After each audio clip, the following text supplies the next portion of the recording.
한국 대통령이 AI 정상들과 만난 자리, 대통령을 가운데에 두고 한쪽엔 엔비디아의 젠슨 황, 그리고 반대편엔 조금 낯선 인물이 서 있습니다. 브로드컴의 혹탄 CEO입니다. 네, 오늘은 이 브로드컴이라는 회사가 어떻게 엔비디아 왕국에 균열을 내고 있는지, 그리고 그 균열이 왜 한국에 중요한지에 대해 살펴보겠습니다. 안녕하세요, 이사민 기자입니다. 오늘은 최근 AI 반도체판을 조용히 흔들고 있는 회사 브로드컴 이야기를 해보겠습니다. 2026년 7월 24일 미국 샌프란시스코에서 AI 서밋이 열렸습니다. 이재명 대통령이 이 자리에서 국내 주요 그룹 총수들, 그리고 글로벌 빅테크 CEO들과 찍은 사진 한 장이 지금 AI 반도체 판도를 그대로 보여주고 있는데요. 대통령을 가운데에 두고 젠슨 황 엔비디아 CEO와 혹탄 브로드컴 CEO가 나란히 섰습니다. 여기서 자연스럽게 드는 질문이 있죠. 엔비디아의 젠슨 황은 자주 봐서 알겠는데 대체 브로드컴의 CEO란 사람은 왜 대통령 옆자리에 있었을까요? 브로드컴이 지금 위치에 오른 건 오래되지 않았습니다. 시가총액 1조 달러를 처음 넘긴 것도 2024년 12월입니다. 그런데 8월 초 기준 시총 2조 달러, 주가가 뛰면서 1년 8개월 만에 2배 가까이 불어났습니다. 이 회사가 이렇게 커진 이유는 바로 고객 명단에 있습니다. 엔비디아 GPU 대신 맞춤형 칩을 택한 빅테크들은 대부분 브로드컴을 찾았거든요. 브로드컴은 이 맞춤형 AI 가속기를 XPU라고 부르는데요. 혹탄 CEO가 지난 6월 컨퍼런스 콜에서 XPU 고객사로 구글, 메타, 오픈AI, 그리고 브로드컴을 통해 TPU를 대량 확보한 엔트로피까지 네 곳을 언급했었죠. 왜 이들은 하나같이 브로드컴에 러브콜을 보내는 걸까요? 바로 AI의 무게중심이 학습에서 추론으로 옮겨갔기 때문입니다. AI 모델을 학습시키는 건 한번 크게 투자하면 끝나는 일이지만 추론은 사용자가 쓰면 쓸수록 비용이 무한히 쌓이죠. 여기서 이 맞춤형 반도체의 판이 열립니다. 최근 빅테크들은 자체 AI 칩을 만드는 데 열중하고 있습니다. 앞서 말씀드린 것처럼 브로드컴과 손잡은 구글, 메타는 물론이고 최근 엔트로피까지 클로드 전용 칩을 설계할 전담 조직을 만들겠다며 자체 칩 시장에 뛰어들었죠. 시장 조사업체 트렌드포스에 따르면 맞춤형 칩, 즉 ASIC 출하량은 2026년 전년 대비 44.6% 늘어날 전망입니다. GPU 성장률이 16.1%인데 이에 3배 가까운 수치죠. 그럼 이렇게 브로드컴과 함께 만든 맞춤형 칩은 실제로 얼마나 저렴한 걸까요? 구글 TPU 사례를 보면 답이 나옵니다. 엔비디아의 GPU는 한 장에 최대 4만 달러, 하나로 5,600만 원 수준으로 알려져 있습니다. 맞춤형 칩으로 가면 이 구조가 달라집니다. 반도체 분석업체 세미애널러시스가 낸 통계인데요. 대규모로 구매하는 고객사 기준으로 구글 TPU가 엔비디아 최신 GPU 대비 유효 연산량당 총 소요 비용, 즉 TCO가 약 20%에서 50%까지 더 저렴했다고 합니다. 다만 여기엔 함정이 하나 있긴 합니다. 맞춤형 칩의 이 경제성은 칩을 대규모로 굴리는 하이퍼스케일러에게 성립합니다. 맞춤형 칩을 새로 설계하는 데는 수억 달러의 초기 비용이 들거든요. 그래서 상대적으로 작은 회사들은 여전히 GPU를 쓰는 게 경제적입니다. 그렇다면 브로드컴의 칩 설계 노하우는 어디서 올까요? 사실 똑똑한 칩 하나는 구글도 오픈AI도 직접 설계는 할 수 있습니다. 문제는 그 다음인데요. 그 칩 수만 개를 하나처럼 움직이게 묶는 일. 신호를 바꿔 칩 밖으로 실어 나르는 서데스란 네트워킹 기술입니다. 비유하자면 뇌는 각자 만들 수 있지만 신경망과 혈관은 못 만든다는 거죠. 그리고 이건 돈을 붓는다고 단기에 따라잡을 수 있는 영역이 아닙니다. 즉 브로드컴이 파는 건 완성된 칩이 아니라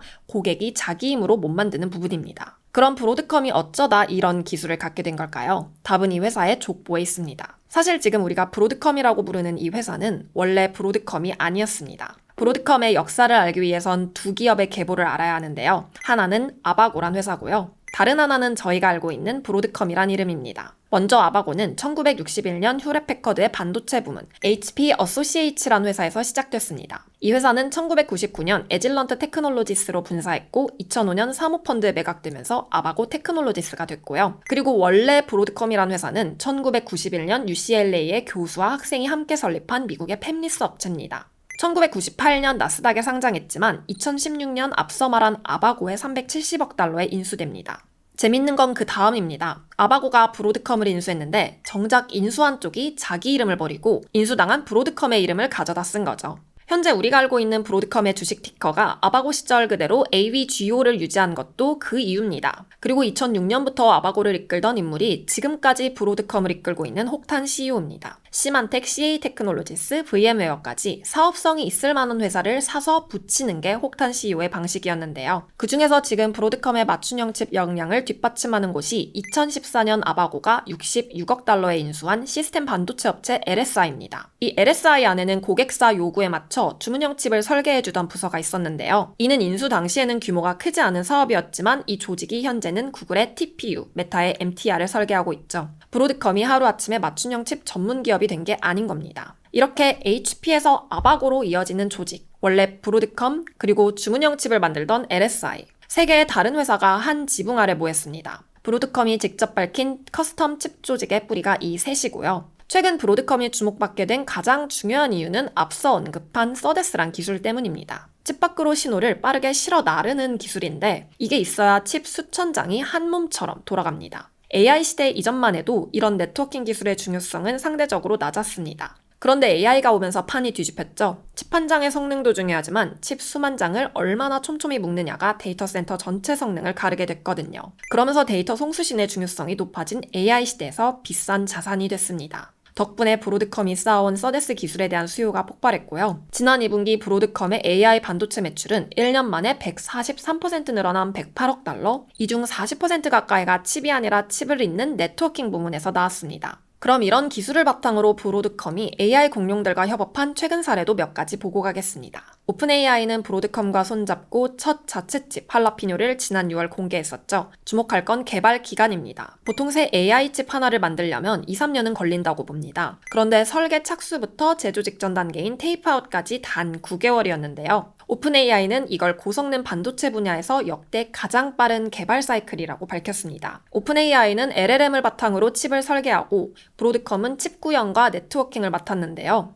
역할 분담이 명확해지면서 기간을 줄였다고 합니다. 성능은 어떨까요? 혹탄 CEO는 할라피뇨가 엔비디아 블랙웰이나 구글 TPU와 대등한 수준이라고 말했고요. 초기 시험에서 단위 전력당 성능이 더 우수했다는 설명입니다. 올해 말부터 실제 데이터 센터에 배치될 예정이고요. 차기 버전은 2028년, 그 뒤로는 매년 새 칩을 내놓을 예정입니다. 참고로 이 칩의 메모리 역시 삼성전자와 SK하이닉스가 되고 있습니다. 오픈AI는 원래 칩 회사가 아니죠? 그런데 애플은 다릅니다. 반도체 회사라고 해도 될 정도로 다양한 칩들을 직접 디자인하죠. 그런 애플도 AI 서버용 칩을 만들면서 브로드컴을 불렀습니다. 코드명 발트라. 이 칩은 애플 인텔리전스 요청을 처리하는 클라우드 서버에 들어갈 칩인데요. 그리고 지난 7월 6일 브로드컴은 애플을 위한 맞춤형 칩 계약을 2031년까지 연장한다고 밝혔죠. 300억 달러가 넘는 규모라고 전해집니다. 여기에 맞춤형 칩 ASIC이 포함됩니다. 그런데 애플은 브로드컴을 구글처럼 쓰지 않았습니다. 구글과의 협력에선 브로드컴이 설계도를 TSMC 같은 기업이 제조 가능한 형태로 바꾸고 또 직접 생산을 감독하고 완성된 칩에 또 마진을 붙여 구글에 팝니다. 반면 애플과의 협력에선 다른 방식인데요. 이 인포메이션 보도에 따르면 브로드컴은 더 제한적인 서비스를 제공하면서 네트워킹 기술을 내는 등 설계 서비스 범위를 더 좁게 잡은 것으로 전해집니다.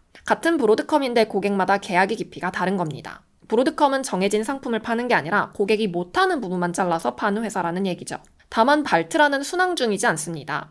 올해 출시 예정이던 발트라는 일정에 밀렸고 애플이 반도체 스타트업 인수까지 알아보고 있다는 보도도 나왔습니다. 브로드컴과 손잡고도 회사를 사러 다닌다는 게 이상하게 들리실 텐데요. 오히려 이게 브로드컴이 뭘 안 파는지를 보여준다고 합니다. 브로드컴은 칩을 만들어내는 뒷단을 대신해주는데요. 하지만 어떤 칩을 만들 건지는 고객이 스스로 해결해야 한다는 거죠. 컨설팅 회사가 아닌 대행사에 가까운 셈입니다. 여기까지 보면 한 가지가 분명해집니다. 브로드컴은 엔비디아를 직접 대체하는 회사가 아닙니다. 엔비디아로부터 벗어나고 싶어하는 기업들의 뒤에 서 있는 회사죠. 자기 이름을 건 AI 가속기를 팔지 않고 남의 이름을 단 칩을 대신 설계해줍니다. 맞춤형 칩 시장을 지배하는 브로드컴의 경쟁력은 숫자로도 확인되는데요. 혹탄 CEO는 실적 발표에서 2027 회계연도 기준 AI 칩 매출이 1,000억 달러를 넘길 것으로 전망을 유지했습니다. 이 같은 브로드컴의 성장은 한국 입장에선 기회이자 위기가 될 수 있습니다. 그동안 HBM 경쟁은 사실상 엔비디아 한 곳을 바라보는 싸움이었습니다. 그런데 이제 브로드컴이라는 또 하나의 큰 고객이 생긴 거니까요. 다만 이걸 진영 선택으로 보면 조금 곤란합니다. 삼성전자와 SK하이닉스는 이미 브로드컴에도 메모리를 대고 있고 양자택일이 아니라 양쪽 모두에 공급하는 구조에 가깝습니다. 오히려 관건은 고객이 늘어난 만큼 요구사항도 갈라진다는 점입니다. 엔비디아가 원하는 HBM과 브로드컴 계열 맞춤형 칩이 원하는 HBM은 조건이 다를 수 있고 여기에 얼마나 유연하게 대응하느냐가 다음 판을 가를 것으로 보입니다. AI 칩 전쟁의 다음 라운드는 엔비디아 대 브로드컴이 아닐지도 모릅니다. 쪼개진 진영 속에서 누가 어느 편에 서느냐, 그리고 여러 편에 동시에 설 수 있느냐,